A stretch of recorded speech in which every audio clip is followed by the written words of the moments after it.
आज हमारे पास अनीता कृष्णन की किताब ghosts of the silent hills पर एक बहुत ही दिलचस्प रिव्यू है। हम्म, पहाड़ों में भूतों की कहानियां तो मतलब हम सब ने बहुत सुनी है, हम्म। लेकिन ये रिव्यू बताता है कि ये किताब कुछ अलग है। तो चलिए देखते हैं कैसे। इसकी जो सबसे पहली और ख़ास बात है ना, वो ये है कि ये कोई एक लंबा उपन्यास नहीं है। हम्म। ये असल में छोटी कहानियों का एक कलेक्शन है और दावा है कि ये सच्ची घटनाओं पर आधारित है। इसका पूरा फोकस हिमालय का वो अकेलापन, वहाँ की लोक कथाएं और वो अनसुनी बातें हैं जो अक्सर कोहरे में खो जाती हैं। हाँ, और रिव्यू में एक बात साफ तौर पर लिखी है, इसका मकसद वो उछलने कूदने वाला डर नहीं है। मतलब अचानक से कोई भूत सामने नहीं आएगा। नहीं, बिल्कुल नहीं। इसकी जगह किताब एक विचित्र और डरावना माहौल, एक ईरी एटमॉस्फेयर बनाने पर जोर देती है। ये कैसा डर है जो मतलब इसी को हम मनोवैज्ञानिक डर कहते हैं। ये डर किसी घटना से ज्यादा उस घटना के इंतजार में महसूस होता है। लेखिका खून खराबा दिखाने की बजाय पाठक की कल्पना का इस्तेमाल करती हैं।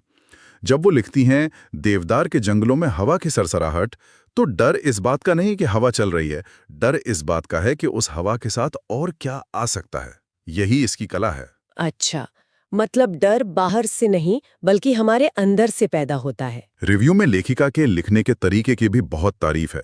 ऐसा लगता है जैसे वो शब्दों से एक तस्वीर बना रही हैं, जो खूबसूरत भी है और थोड़ी डरावनी भी। बिल्कुल, और यही खूबी इसे असरदार बनाती है। ज्यादातर कहानियों की शुरुआत बहुत ही आम तरीके से होती है, जैसे कोई पहाड़ों में घूमने निकला है या कोई अपने घर जा रहा है। इससे पढ़ने वाले को लगता है कि अरे, ये तो मेरे साथ भी हो सकता है। और डर तब सबसे ज्यादा लगता है जब वो जाना पहचाना लगे। सही बात है।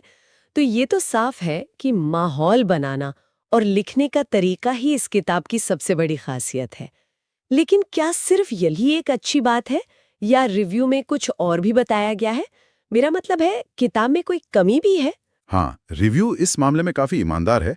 एक बड़ी कमी जो बताई गई है वो है कुछ कहानियों का अंत। ऐसा लगता है कि कहानी ठीक से खत्म होने से पहले ही अचानक रुक जाती है। पाठक थोड़ा अधूरा महसूस कर सकता है। अच्छा, तो मतलब एक अच्छे बिल्डअप के बाद वो मजा नहीं आता जिसकी उम्मीद होती है। और कुछ एक और बात है, दोहराव की।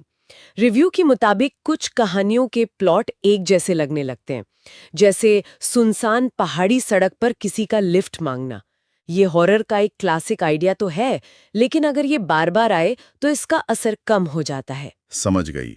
तो अगर ये किताब उन लोगों के लिए नहीं है जिन्हें द कॉन्जूरिंग जैसी फिल्में पसंद हैं और इसमें कुछ कमियां भी हैं, तो फिर इसे किसे पढ़ना चाहिए? रिव्यू इस बारे में क्या बताता है? रिव्यू के हिसाब से ये उन लोगों के लिए परफेक्ट है जिन्हें रस्किन बॉन्ड की तरह का लेखन पसंद है, जो पहाड़ों की